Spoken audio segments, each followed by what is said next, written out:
Shri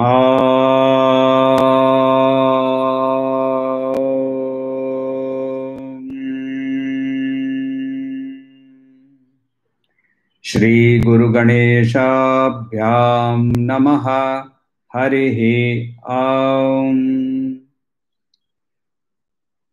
28वें session Gita स्वाध्याय में आपका 88th सेशन 88 वाले सेशन में आपका स्वागत है। और हम अभी अध्ययन कर चुके हैं 6वें अध्याय का श्लोक 30वां श्लोक का और एक बार दोहरा लेते हैं, रिवीजन कर लेते हैं। यो मां पश्यति सर्वत्र सर्वं च मयि पश्यति तस्याहं न प्रणश्यामि स च मे न प्रणश्यति। एक बार ये एक्सपीरियंस हो जाने के बाद इस एक्सपीरियंस से वापस मनुष्य नहीं आता है, क्योंकि यानी उसका मतलब देहनाश नहीं, देह नाश या मनोनाश की बात नहीं हो रही है। यहाँ उस एक्सपीरियंस के अंदर में ही वो रहता है, वो एक्सपीरियंस ही उसकी एक्चुअल रियलिटी बन जाती है। तो जैसे हम जब जागृत अवस्था में रहते हैं तो हमें निद्रा अवस्था कैसी थी इसके बारे में पता चलता है कि ये निद्रा अवस्था ऐसी होती है या स्वप्नावस्था ऐसी होती है, मगर निद्रा अवस्था या स्वप्नावस्था में दूसरी अवस्थाओं के बारे में नहीं पता होता है। वैसे ही जब तुरीय अवस्था में पहुंचते हैं तब तीनों अवस्थाओं को हम पहचान पाते हैं। जागृत अवस्था कैसी है इसको पहचानने के लिए जागृत अवस्था के बाहर जाना पड़ेगा। बाहर कौन सी अवस्था है? निद्रा अवस्था है, स्वप्नावस्था है, उनमें जागृत अवस्था की अनुभूति नहीं होती है। तो ये तुरीय अवस्था के अंदर में तीनों अवस्थाओं की जब अनुभूति होती है वो व्यक्ति हर समय उस अवस्था या उस अनुभूति में ही रहता है, भले वो नॉर्मल काम करता हो, व्यावहारिक काम करता हो। और जब इस स्तर पे पहुंचता है तो उसकी जो दृष्टि है वो समदृष्टि बन जाती है। समदृष्टि के बारे में हम लोगों को पहला उल्लेख हम लोगों को श्री कृष्ण ने चैप्टर 5 वर्स 18 में हम लोगों को बताया था। विद्या विनय संपन्ने ब्राह्मणे गविहस्तिनी शुनि चैव स्वपाके च पंडिता समदर्शिनः। तो वहां ये देखिए वेदांत का हाईएस्ट लेवल ऑफ इक्वल दर्शन के बारे में बात किया है। रजस तमस सत्व कंप्लीटली गुणाधम, और जिसमें कॉन्शियसनेस भी कम है शुनि, तो वैसे सब कुछ के अंदर में ये समदर्शी हो जाता है व्यक्ति। इसके बारे में हम लोगों को उस समय हम लोगों ने देखा था। इस चीज से जब हम आगे बढ़ते जाते हैं तो यहाँ उसकी क्या हो रहा है कि उसके कॉन्शियसनेस जो है, उसकी जो चेतना है, वो इस आत्मन को सब कुछ के अंदर में, सब सृष्टि के अंदर में वो देखने लगता है। नेक्स्ट लेवल पे वो उस कॉन्शियसनेस को खुद के अंदर में भी देखता है। उसके बाद तीसरे लेवल पे वो देखता है कि जो मेरे अंदर में है और दूसरे अंदर में है वो दोनों ही सेम है, और ये सेमनेस, समता के कारण सब कुछ मेरे अंदर और मैं सब कुछ के अंदर, ऐसा अनुभव उसको होता है। उस दृष्टिकोण से ये व्यक्ति ईश्वर से भिन्न नहीं है। ईश्वर कोई रूप ले सकता है क्या? ईश्वर मनुष्य बन सकता है क्या? Again to quote Shri Ramakrishna Paramhansa, ईश्वर को, ब्राह्मण को हम जो एक्सट्रीमली सीमित हैं, लिमिटेड हैं, हम कैसे उसको सीमित कर सकते हैं? यदि वो असीम है, यदि वो सर्वशक्तिमान है, यदि वो सब चीज का आधार है, तो फिर वो मनुष्य का रूप क्यों नहीं धारण कर सकता? वो गाय का रूप क्यों नहीं धारण कर सकता? तो इसीलिए इस मनुष्य जो इस दृष्टिकोण तक पहुंच चुका है वो भी ईश्वर की या ईश्वर तुल्य, उसको ईश्वर मानने में कोई गलती नहीं होगी। स्वामी निखिलानंद बताते हैं कि यदि आप पूजा कर रहे हैं किसी मूर्ति की, जो भी हो, वो वहां श्री कृष्ण हो, शिव जी हो, देवी हो, और उनकी आप पूजा कर रहे हैं, और उस समय ऐसा यदि व्यक्ति आपके सामने आ जाए तो आप पूजा वहीं के इस व्यक्ति के ऊपर बाकी पूजा, यानी यहाँ रामाय नमः फिर उधर घूम के रामभद्राय नमः वहां से शुरू कर देते हैं, तो कोई उसमें आपको आपकी पूजा में त्रुटि नहीं होगी, क्योंकि साक्षात ईश्वर ही ऐसा व्यक्ति है, ये मानकर हम बात कर सकते हैं। क्यों? क्योंकि उसकी दृष्टिकोण जो है वो इस लेवल पे है जहां वो खुद को सब कुछ में और सब कुछ को खुद के अंदर में वो देख पा रहा है। So that is the first thing. दूसरा, अब ये व्यक्ति इस स्टेज से आकर व्यक्ति काम कैसे करेगा, काम करते समय उसका क्या हाल होगा, इसके बारे में श्री कृष्ण बताते हैं। तो वहां हम लोगों को अगला श्लोक देखना है, वर्ष नंबर 31, श्लोक 31वां श्लोक ले लीजिए। सर्वभूत स्थितम यो माम भजत एकत्वम आस्थितः सर्वथा वर्तमानोपि स योगी मयि वर्तते।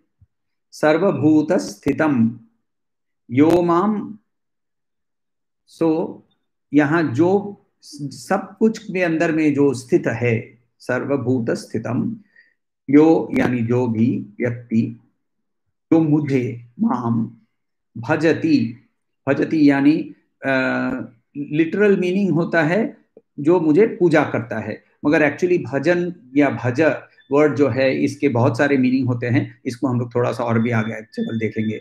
एकत्वम, एक होकर, एक होकर, एक होकर कहाँ? अस्थितः, अस्थितः का मतलब एस्टैब्लिश्ड, बैठा हुआ, स्थित, स्थिर हो गया उस अवस्था में। सर्वथा, सब कुछ के बाकी सब अवस्थाओं में, वर्तमानो, वर्तमानः यानी रिमेन्स, वहां रहता है, अपि ऑल्दो, सह वो हो, योगी, योगी का मतलब पता है, मई वर्तते, मुझ में ही रहता है, मुझ में ही रहता है।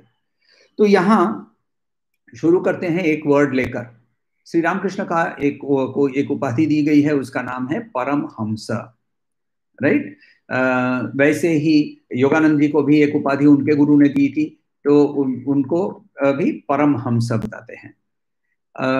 और हंस के बारे में बताया गया है कि वो हंस जो है वो पानी और दूध मिलाकर उसको दिया जाए तो वो उसमें से दूध पी लेता है और पानी छोड़ देता है। ये लोक कथा है, ऐसा नहीं होता है। हंस जो है, जो जो पक्षी, जो हंस है, स्वान, वो एक्चुअली दूध या पानी पीता ही नहीं है। वो हर्बीवोरस प्राणी है, पत्ते खाता है, फूल खाता है, बीज खाता है, तो और उसी में से उसको पानी का पोषण भी मिल जाता है। तो ये दूध और पानी का ये जो एक लोक कथा, बहुत प्रचलित लोक कथा है, ये कैसे शुरू हो गई? ये शुरू हुई है क्योंकि हंस वर्ड देखिए, इज नथिंग बट सोहम का उल्टा। योग में पहले, हठ योग में जब किसी भी प्राणायाम शुरू करते हैं तब पहले जो अंदर का सांस है उसको पहले निकाल लेके उसके बाद प्राणायाम का काम शुरू होता है। यानी हम जो है ब्रीद आउट वो पहले होता है और सो जो बाद में होता है। तो हम सो, फॉर दैट मैटर बांग्ला के उच्चारण के कारण जो योगानंद जी जो क्रिया योग सिखाते हैं उसके अंदर में वो उनको इस चीज को हंग साउ मेडिटेशन बोलते हैं, HONGSAU। Actually it is nothing but so हम। तो इस व्यक्ति को परम हंस क्यों बोला जाता है? क्योंकि वो हर समय सोहम भाव में रहता है। तो सोहम भाव का मतलब उसको रियलिटी जो है, दूध उसको दिखता है। वो दूध को और पानी को, कौन सा पानी है और कौन सा दूध है, यानी कौन सा रियल है और कौन सा अनरियल है, कौन सा सत्य है और कौन सा असत्य है, कौन सा सनातन है और कौन सा नश्वर है, कौन सा चिरंतन है, कौन सा असीम है, वो देख पाता है as a reality, as an अनुभूति, इंटेलेक्चुअली नहीं। इस अनुभूति में रहने वाला व्यक्ति को परमहंस कहते हैं। तो इस परमहंस जो है वो हर समय, जब भी किसी भी अवस्था में, वो इस लेवल ऑफ परसेप्शन में अपनी चॉइस के हिसाब से वो वहां रह सकता है। जैसे अभी जागृत अवस्था से हमें यदि स्वप्नावस्था में जाना है तो हम तंद्रा में, एक आधी नींद के अंदर में जिस चीज के बारे में सोच रहे हैं उसके बारे में बहुत गहरी सोच के सोचते सो जाएंगे तो वो सोच कंटिन्यू हो जाती है और सपने में भी वही चलते रहता है। आपने एक्सपीरियंस जरूर किया होगा। तो ये जो एक्सपीरियंस है, यानी हम सपना अवस्था में जब चाहें तब प्रवेश कर सकते हैं, हम निद्रा अवस्था में जब चाहें वैसे प्रवेश कर सकते हैं। तुर्यावस्था में रहने वाला व्यक्ति की तीनों अवस्थाओं में जब चाहे प्रवेश कर सकता है, ये जानते हुए कि चौथी अवस्था में हूं। तो इसीलिए वो इस फिजिकल या जो मटेरियल डिफरेंसेस हैं, यानी नाम, ये सुरेश है वो रमेश है, और या फिर वो ये व्यक्ति धनी है ये व्यक्ति गरीब है, ये व्यक्ति ने पढ़ाई की है ये व्यक्ति ने पढ़ाई नहीं की है, ये रोगी है ये भोगी है, और वो योगी है। ऐसी कोई भी उनके अंदर में, मन के अंदर में द्वंद्व नहीं आता है, और सबके साथ समता के साथ वो व्यवहार करते हैं। व्यास मुनि श्री कृष्ण भगवान श्री महाविष्णु के अंश अवतार माने जाते हैं। और व्यास मुनि यानी व्यास अगेन इज अ टाइटल। बहुत सारे व्यास हो चुके हैं, हर कल्प में, हर युग में एक व्यास होता है। इस अभी के युग के लिए, अभी के कल्प के लिए जो व्यास हैं उनका नाम है द्वैपायन कृष्णा। द्वैपायन कृष्णा क्यों? क्योंकि वो द्वीप के ऊपर पैदा हुए थे, रंग उनका मैला था या काला था, तो इसीलिए उनको द्वैपायन कृष्ण नाम दिया गया है। तो कुछ लोग उनको बादरायण भी बोलते हैं। तो वो बादरायण या द्वैपायन कृष्ण हम इस युग के व्यास मुनि हैं। व्यास मुनि को एक पुत्र पैदा हुआ जिसको हम लोग सुखदेव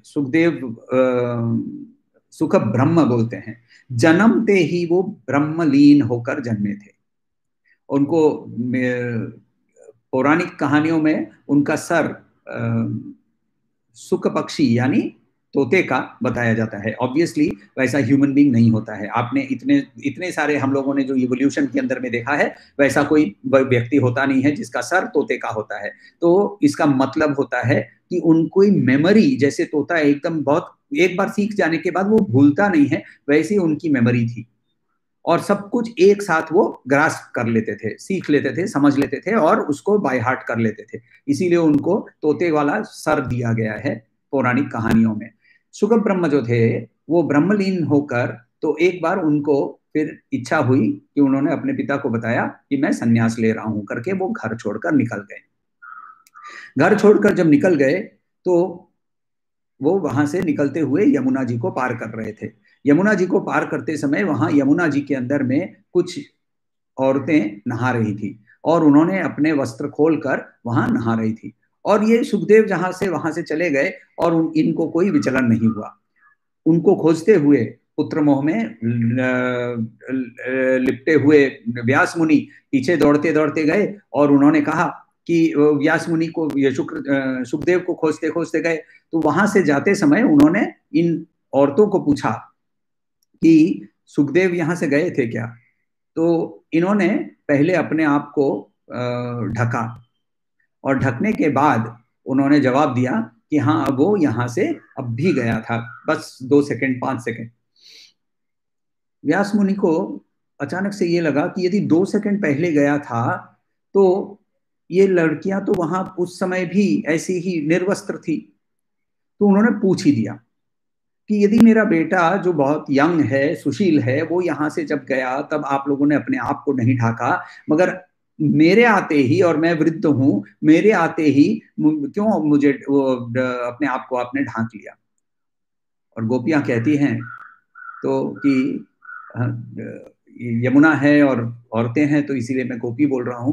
तो गोपियां कहती हैं कि सुख ब्रह्म जब वहां से जा रहे थे उनको नर नारी का भेद नहीं पता था, ना तो उनको पता है, क्योंकि वो ब्रह्मलीन है, उनको सब कुछ में ब्रह्म दिखता है। आप अभी भी नर नारी देख पाते हैं, तो इसीलिए हमें अपने आप को कवर करना पड़ा। तो ये जो है उनके अंदर में कोई भेदभाव नहीं होता है, ब्रह्मलीन व्यक्ति के अंदर में। ये मनुष्य है और मनुष्य ही माना जाता है उसको, और फॉर दैट मैटर वो मनुष्य और गाय को भी एक ही मानते हैं। याद रखिए, जब मनुष्य और गाय को एक मानते हैं, इसका मतलब ये नहीं कि गाय को वो मनुष्य का भोजन खिलाएंगे और मनुष्य को बिठाकर सुंदर सा हरा घास खिलाएंगे, ऐसा नहीं। क्योंकि कंटेनर के साथ, वेसल के साथ घटाकाश और चिदाकाश की बात जब कर रहे हैं, तो घट के साथ जब हम बात कर रहे हैं तो घट को जैसे उसके साथ व्यवहार करना चाहिए वैसा व्यवहार करना है, मगर दोनों का आकाश सेम है ये समझ के वो व्यवहार करता है, वो वैसे ही डील करता है।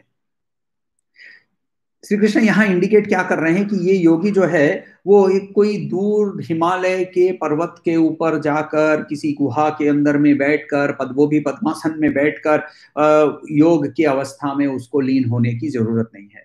वो किसी भी कहीं भी डे टू डे वर्किंग के अंदर में भी योग अवस्था में रह सकता है। एक एग्जाम्पल लेते हैं। एक व्यक्ति है और उसे पता नहीं है कि उसके अंदर में कोविड का इन्फेक्शन आ चुका है, मगर उसको एनर्जी बहुत कम लगती है। तो उसके अंदर में एनर्जी कम हो जाती है और उसके अंदर में एक डर सा पैदा होता है हर समय कि यदि इन्फेक्शन हो गया, यदि इन्फेक्शन हो गया। दुनिया में जब काम करते हैं हम, तब हमारे अंदर में एक एंजाइटी रहती है, रिजल्ट मिलेगा क्या, रिजल्ट मिलेगा क्या, रिजल्ट अच्छा होगा क्या, रिजल्ट अच्छा होगा क्या। ये कोविड इन्फेक्टेड एसिम्प्टोमेटिक व्यक्ति और ये साधारण दुनिया में काम करने वाला नॉर्मल कर्मयोगी नहीं, कर्मी जो है, उनके अंदर में कोई फर्क नहीं है। अब क्या होता है, ये जो डिजीज है कोविड जो है वो एसिम्प्टोमेटिक से सिम्प्टोमेटिक बन जाती है, उसके अंदर में सिम्टम्स मैनिफेस्ट हो जाते हैं। यानी ये व्यक्ति कर्म करके उसके अंदर में उसको तरह तरह के जो डिजीज के जो सारे सिम्टम्स हैं वो मैनिफेस्ट होते हैं। यानी कर्म का डिजीज जो है उसके सिम्टम्स, उसके जो उसका मैनिफेस्टेशन क्या है, anxiety, stress, extreme pleasure, extreme sorrow, ये सब मैनिफेस्ट होने लगता है। तो ये जब डिजीज मैनिफेस्ट होती है, जब ये रोग सामने आ जाता है, तब उसको हम लोग एक अलग से कंटेनमेंट में डाल देते हैं। यानी अब जब ये ऐसे जब फेलियर होता है, एंजाइटी होती है, स्ट्रेस होता है, फॉर दैट मैटर बहुत ज्यादा ही आनंद आता है, तो आनंद क्या होता है, फिर वापस उधर से नीचे उतरना पड़ता है, क्योंकि हर भोग दुख का योनि है, ये श्री कृष्ण ने हम लोगों को बताया हुआ है। तो जब आनंद से वापस नीचे आता है, वो दुख नहीं हुआ है उसको, मगर फिर भी वो समझता है कि ये आनंद परमानेंटली रहने वाला नहीं है, तो वो कॉन्टेम्पलेशन में चला जाता है। उसके अंदर में जिज्ञासा पैदा होती है, वो कॉन्टेम्पलेशन में चला जाता है, अध्ययन में चला जाता है। जैसे कोविड का अफेक्टेड व्यक्ति को हम लोगों को अलग करके कॉन्टेम्पलेशन में डालना पड़ता है, सेक्लूजन में, कंटेनमेंट में डालना पड़ता है। उसके बाद क्या होता है, इस कॉन्टेम्पलेशन के बाद वो रोग मुक्त हो जाता है। कौन सा रोग, संसार के रोग और कोविड दोनों से ही वो मुक्त हो जाता है। संसार के रोग से मुक्त हो जाने का मतलब उसको ब्रह्म ज्ञान हो जाता है।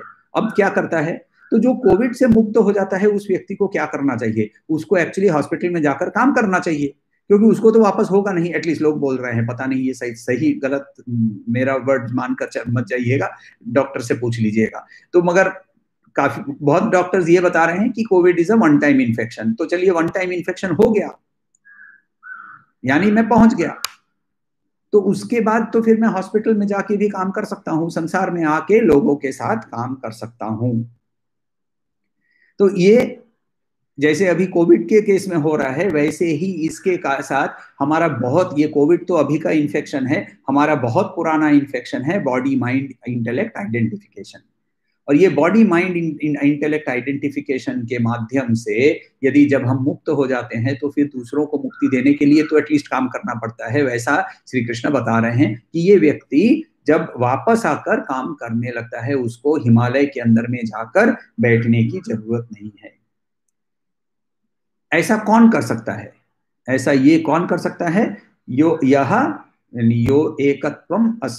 एकत्वमास्थितः, एकत्वमास्थितः जो है, जो ये इस यूनिटी में एस्टैब्लिश्ड है, जो ये इस एकत्व में स्थिर रूप से अपने आप को वहां पाता है। किस चीज की एकत्व, किस चीज का एकत्व? सर्वभूत स्थितम। कौन सी अवस्था है ये है निर्द्वंद की अवस्था। इस निर्द्वंद की अवस्था का मतलब होता है समदर्श की अवस्था। समदर्श की अवस्था का मतलब होता है कि मैं सब चीज के अंदर में मैं, अहम का की अनुभूति। तो ये इस अनुभूति के बारे में उपनिषद बोलते हैं कि ब्रह्म वा इदमग्र आसीत् तत् आत्मनेव वेदाहम ब्रह्मास्मि मिति। तो ये बोलता है कि वेद जो है, ये ब्रह्म जो है, वो सबसे पहला it was there in the beginning. पहला एकदम सबसे फर्स्ट चीज जो है वो है ब्रह्म। ब्रह्म वा इदमग्र आसीत तद आत्मानम एवा वेदाहम ब्रह्मास्मि इति। तो ये पहला फर्स्ट थिंग दैट एग्जिस्ट वो ब्रह्म है, और वो खुद को जानता है, बोलता है मैं ब्रह्मन हूं। फिर क्या होता है कि वहां से ये जो ब्रह्मन है, ये वेरियस रूपों में विकसित हो जाता है। तो ये वेरियस रूपों में जब विकसित हो जाता है, तो ये इस रूपों में विकसित होने के बाद भी, और इसी श्लोक के अंदर में बोल रहे हैं कि ऐसा फिर इस ब्रह्मास्मि का अनुभव पहले देवों ने किया, फिर ऋषियों ने किया, और कुछ मनुष्यों ने भी किया। और इसीलिए अभी भी आत्मा येष स भवति अथा योन्याम देवताम उपासते। तो ये इस आत्मन को देवता भी उपासना करते हैं। क्यों? क्योंकि इसके पहले वाले लाइन में बताया है, यह एवं वेदाहम ब्रह्मास्मिति स इदम सर्वम भवति। ये ब्रह्मास्मि, ये सर्वम इद ब्रह्मम।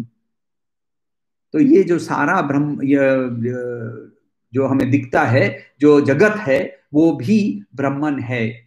ये अनुभूति बृहदारण्यक के उपनिषद में यज्ञवल्क ऋषि अपने बारे में बता रहे हैं कि ऐसी अनुभूति हो सकती है। तो वहां बोलते हैं कि पहले ब्रह्मन था, उस ब्रह्मन सब कुछ में फैल गया, यानी सब कुछ ब्रह्मन ही हो गया। तो ये जो एकत्व में सर्वभूत स्थितम हो की अवस्था में वो कैसे रह सकता है? उसको रहने के लिए श्री कृष्ण बोल रहे हैं, भजती वर्ड यूज करते हैं। श्री कृष्ण यहाँ भजती वर्ड यूज करते हैं। इस वर्ड को थोड़ा सा समझना जरूरी है, क्योंकि वहां भजती एकत्वम आस्थितः। इस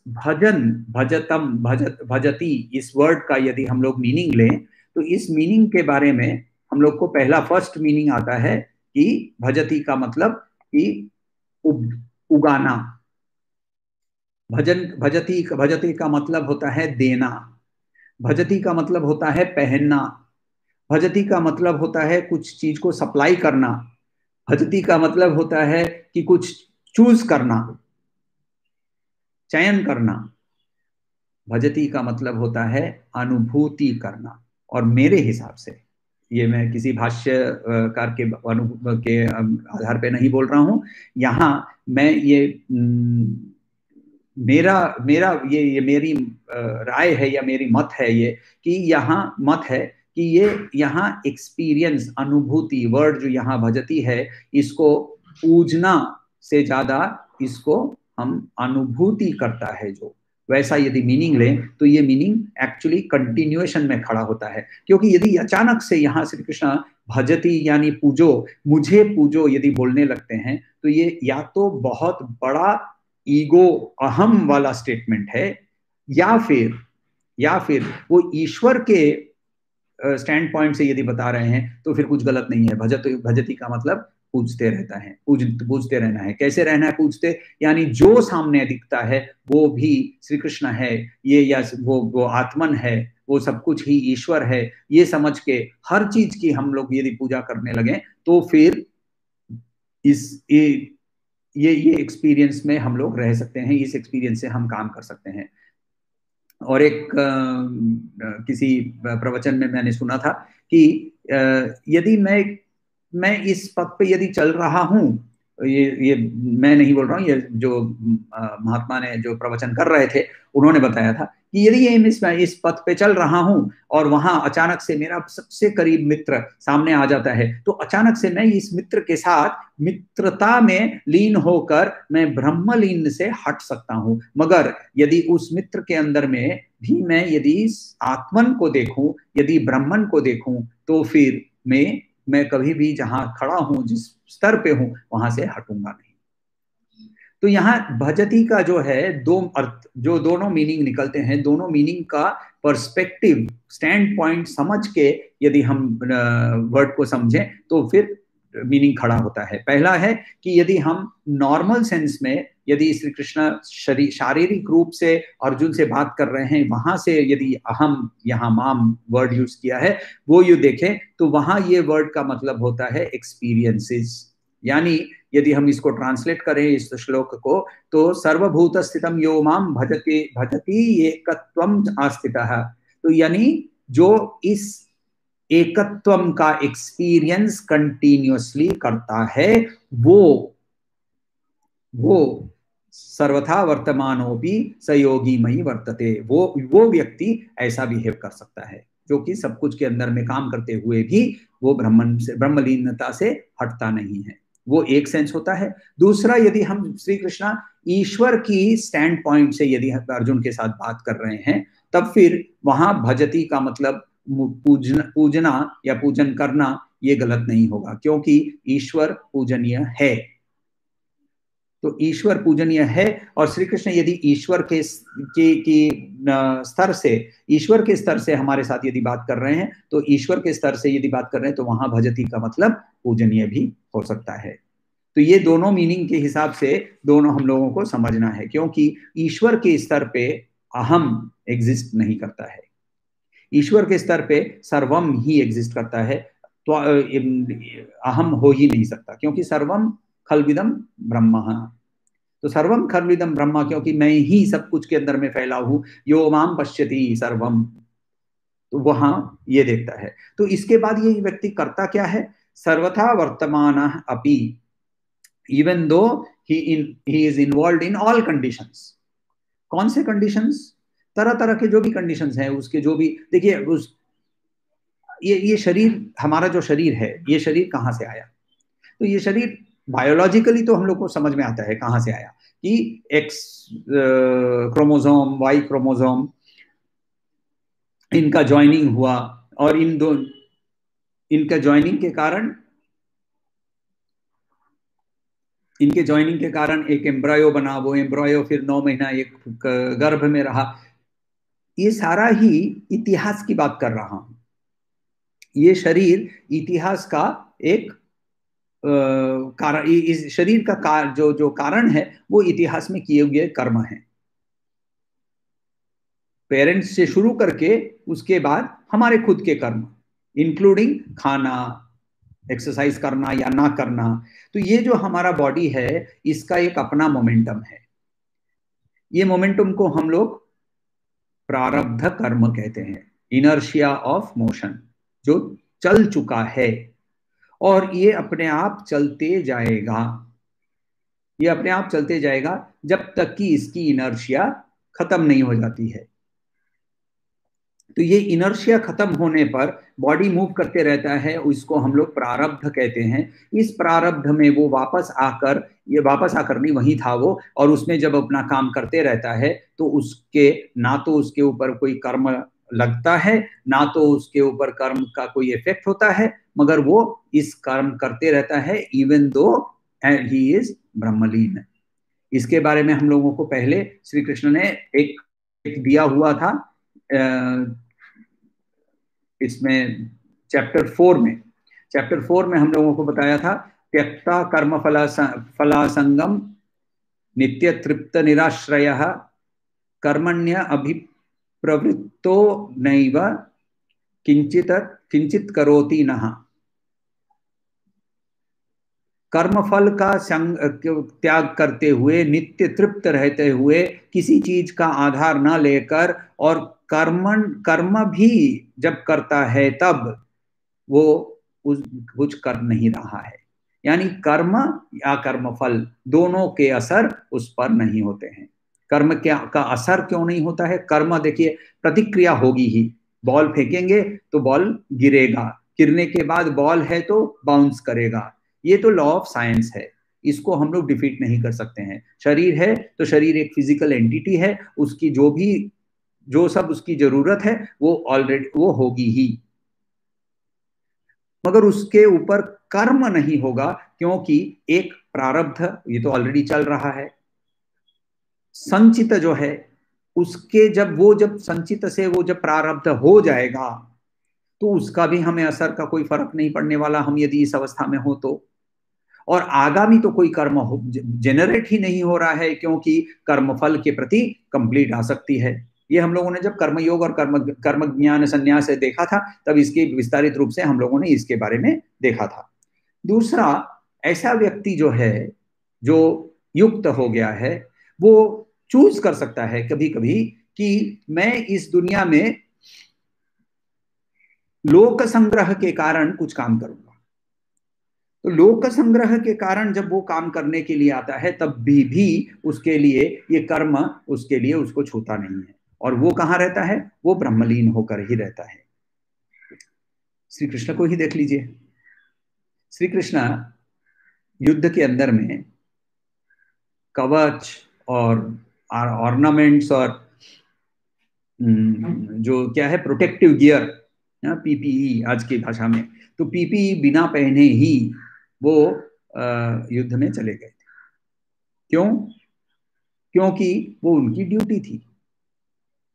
तो यहां एक हिडन मैसेज भी है कि श्री कृष्ण जो कर रहे हैं यहां, योगावस्था में थे, योगावस्था में थे, और योगावस्था से जब वो वापस चूज करते हैं कि मैं इस योगावस्था से में रहते हुए भी मैं अब अर्जुन का रथ हाँकने वाला हूं, तो ये रथ हाँकने वाला हूं, तो इसके अंदर में वो अपना full duty best possible means में योग कर्म सुकौशलम करके वो करने लगे। यहां हमारे लिए दो मैसेजेस हैं। पहला कि हमें युद्ध करना है, यानी युद्ध से भागना, मैं अभी ध्यान करने लिए बैठ जाने वाला हूं, मैं सब कुछ छोड़ के भाग जा रहा हूं, ये उस लेवल का वैराग्य यदि पैदा हुआ है तो स्वधर्म आपका चेंज हुआ है। और दूसरा ये हिडन मैसेज जो था कि अपना स्वधर्म हमें करना है। श्री कृष्ण का स्वधर्म क्या था? रथ चलाना।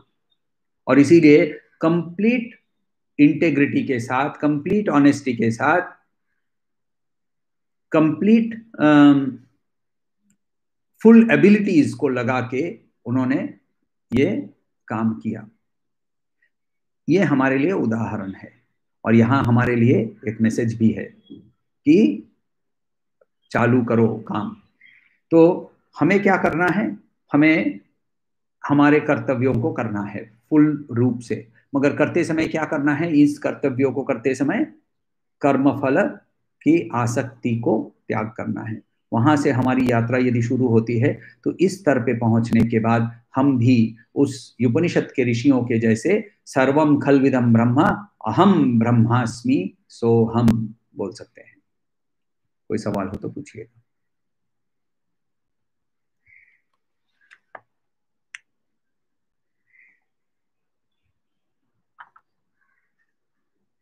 इसके बाद वाले श्लोक से एक्चुअली बहुत सुंदर एक थोड़ा सा मोड़ भी आता है इस चैप्टर में। पहली बात तो यह है कि आपको बताया था कि भगवत गीता के 3 खंड हैं। पहला खंड जो है वो त्वम के बारे में है, यानी हमारे आत्मन के बारे में, हमें आत्मन की पहचान के बारे में। 7वें से लेकर 12वें श्लोक के अंदर में वो तत् के बारे में बात करेंगे, यानी दैट, जिसका कोई डेफिनेशन नहीं है, उसके बारे में बात करेंगे। और फिर 13 से लेकर 18 तक वो इन दोनों को कैसे जोड़ा जाए, तत् और त्वम को कैसे जोड़ा जाए, इसके बारे में बात करेंगे। इसीलिए tattvamasi is the main message of the Bhagavad Gita, ऐसा कहते हैं भाष्यकार। तो यहाँ ये तत् का जो चैप्टर चेंज हो रहा है, यहाँ ऑलरेडी भाषा त्वम की जो भाषा जो का खंड खत्म हो रहा है, यहाँ ऑलरेडी उनकी भाषा थोड़ी सी बदलने लगी है, बदल के वो तत् की ओर जाने लगी है। क्योंकि यहाँ अभी वो ऑलरेडी बोलने लगे हैं कि यो माम पश्यति, मैं। तो यहाँ बीच में ये दैट जो तत् है, जो ब्राह्मण है, वो आने लगा है यहाँ।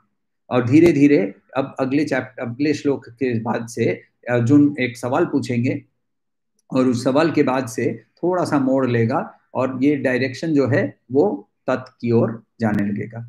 तो वहां से हम लोग अगले सोमवार से वहां से अध्ययन करना चालू करेंगे।